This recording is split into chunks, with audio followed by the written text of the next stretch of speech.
नमस्कार। पिछले कुछ दिनों में बाजार में जो एक भूचाल सा आया, आज हम उसी की तह तक जाएंगे। चलिए परत दर परत समझते हैं कि इस बड़ी गिरावट के पीछे की असल कहानी आखिर थी क्या। तो वो एक सवाल जो हम सबके दिमाग में घूम रहा है, आखिर शेयर बाजार अचानक इतना गिरा तो गिरा क्यों? देखिए, ये कोई यूं ही नहीं हुआ। इसके पीछे ना कई कड़ियां एक साथ जुड़ रही थीं। तो चलिए इस पहेली को सुलझाते हैं। शुक्रवार को तो बाजार में जैसे हड़कंपी मच गया। सेंसेक्स, जो देश की 30 सबसे बड़ी कंपनियों का इंडेक्स है, वो 500 पॉइंट से ज्यादा टूट गया और सीधा 81,745 पर आ गया। सच कहूं तो इस एक झटके ने ना निवेशकों में चिंता की लहर दौड़ा दी। और कहानी सिर्फ सेंसेक्स पर ही नहीं रुकी। निफ्टी यानी देश की टॉप 50 कंपनियों का इंडेक्स, वो भी 200 पॉइंट लुढ़क गया और 25,300 के एक बहुत ही जरूरी लेवल से नीचे फिसल गया। तो सवाल वही है कि ऐसा हुआ क्यों? देखिए, ये गिरावट अचानक नहीं हुई। इसके पीछे 3 बड़े कारण छिपे हुए थे। आइए एक एक करके उन्हें समझते हैं। तो सबसे पहला और सबसे बड़ा विलेन, ग्लोबल प्रेशर। मजे की बात यह है कि इस पूरी कहानी की शुरुआत भारत से हजारों मील दूर हुई, लेकिन इसका सीधा असर हमारे बाजारों पर पड़ा। हुआ यूं कि ये सब शुरू हुआ अमेरिका से। वहां के जो बड़े बड़े टेक स्टॉक्स हैं ना, उनमें बिकवाली का दौर चल पड़ा। और कमाल की बात तो ये है कि एनवीडिया जैसी कंपनी, जिसके रिजल्ट्स तो बहुत शानदार थे, उसके शेयर भी गिरे। पता है क्यों? क्योंकि इन्वेस्टर्स को लगा कि शेयर अपनी असल कीमत से कहीं ज्यादा महंगा हो गया है। बस उन्होंने प्रॉफिट बुक करना शुरू कर दिया। अब अमेरिका के नैस्डैक की इस कमजोरी ने क्या किया?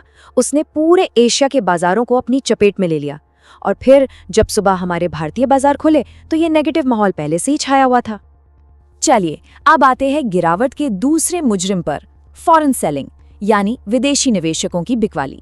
जब ये बड़े बड़े इंटरनेशनल फंड्स अपना पैसा निकालते हैं ना, तो बाजार पर इसका बहुत गहरा असर पड़ता है। तो सवाल ये है कि ये एफआईआईज आखिर होते कौन हैं? एकदम आसान भाषा में समझें तो ये विदेशी संस्थागत निवेशक हैं। मतलब बड़े बड़े फंड्स जैसे हेज फंड्स और म्यूचुअल फंड्स जो दूसरे देशों के बाजारों में बहुत सारा पैसा लगाते हैं। अब जरा इस नंबर पर गौर कीजिए। पिछले गुरुवार को इन्हीं एफआईआईज ने भारतीय बाजार से लगभग 3,466 करोड़ रुपए निकाल लिए। अब आप ही सोचिए, जब इतनी बड़ी रकम बाजार से एक झटके में निकलेगी तो सुनामी तो आएगी ही।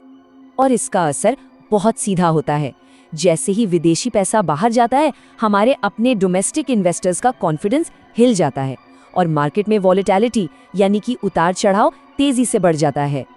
और अब तीसरा कारण, जो सीधे हम सबके साइकोलॉजी से जुड़ा है, डर और अनिश्चितता का माहौल।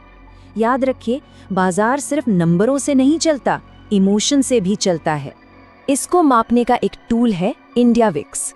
इसे लोग अक्सर फियर इंडेक्स यानी डर का इंडेक्स भी कहते हैं। ये बेसिकली मार्केट में आने वाले उतार चढ़ाव का अंदाजा लगाता है। और नियम बहुत सिंपल है, विक्स जितना ऊपर जाएगा, बाजार में डर उतना ही बढ़ेगा।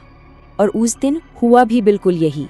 इंडिया विक्स करीब करीब 3% उछलकर 13.44 के लेवल पर पहुंच गया। ये नंबर साफ साफ इन्वेस्टर्स की बढ़ती हुई घबराहट को दिखा रहा था। डर की एक और वजह भी थी। ट्रेडर्स ना देश के बहुत जरूरी जीडीपी डेटा के आने का इंतजार कर रहे थे। और ये तो जाहिर सी बात है, जब कोई इतना बड़ा इकोनॉमिक डेटा आने वाला हो तो कोई भी बड़ा रिस्क लेने से बचता है। तो गिरावट क्यों हुई, ये तो हमने समझ लिया। लेकिन अब असली सवाल ये है कि आगे क्या? चलिए अब एक एक्सपर्ट के टेक्निकल एनालिसिस पर नजर डालते हैं। जियोजित इन्वेस्टमेंट्स की चीफ मार्केट स्ट्रैटेजिस्ट आनंद जेम्स, उनका मानना है कि देखो, प्रेशर तो है, लेकिन इसके बावजूद मार्केट का बेस अभी भी काफी स्ट्रांग है। वो कहते हैं कि चार्ट्स पर एक स्पेशल पैटर्न बन रहा है जिसे ट्रायंगल फॉर्मेशन कहते हैं, और ये इस बात का इशारा हो सकता है कि आगे चलकर तेजी लौट सकती है। अब अगर उनकी एनालिसिस को आसान भाषा में समझें तो निफ्टी के लिए कुछ लेवल्स बहुत जरूरी हैं। पहला, अगर बाजार 25,670 के ऊपर टिक गया तो समझो मजबूती लौट सकती है और हम 25,900 का लेवल भी देख सकते हैं। 25,530 के आसपास उतार चढ़ाव बना रहेगा। लेकिन यहाँ ध्यान देने वाली बात है, अगर बाजार 25,300 से नीचे गया तो गिरावट का ट्रेंड और भी गहरा हो सकता है। तो कुल मिलाकर पूरी कहानी ये है, अमेरिका से जो नेगेटिव हवा चली उसने माहौल बिगाड़ा। फिर विदेशी निवेशकों ने पैसा निकालकर, जिसे कहते हैं ना, आग में घी डाल दिया। और आखिर में बढ़ते डर और जीडीपी डेटा के इंतजार ने बाजार को और नीचे धकेल दिया।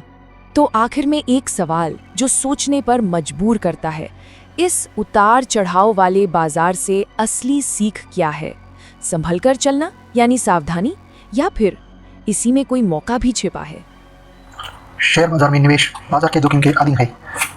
मैं कोई सेबी पंजीकृत रिसर्च एनालिस्ट नहीं हूँ। मेरी तरफ से मैं बेस्ट जानकारी प्रोवाइड करने का पूरा प्रयास करता हूँ, पर शेयर मार्केट में कोई भी ट्रेडिंग या निवेश का सिस्टम 100% परफेक्ट नहीं होता है। इस वीडियो में दिखाई गई जानकारी से आपको शेयर बाजार में 100% लाभ ही होगा, इसकी कोई गारंटी नहीं है। आपको इससे नुकसान भी उठाना पड़ सकता है। इस वीडियो में दिखाई गई जानकारी को सिर्फ एजुकेशनल पर्पज़ के लिए समझा जाए तथा इसमें बताई गई जानकारी का उपयोग स्वविवेक से करें।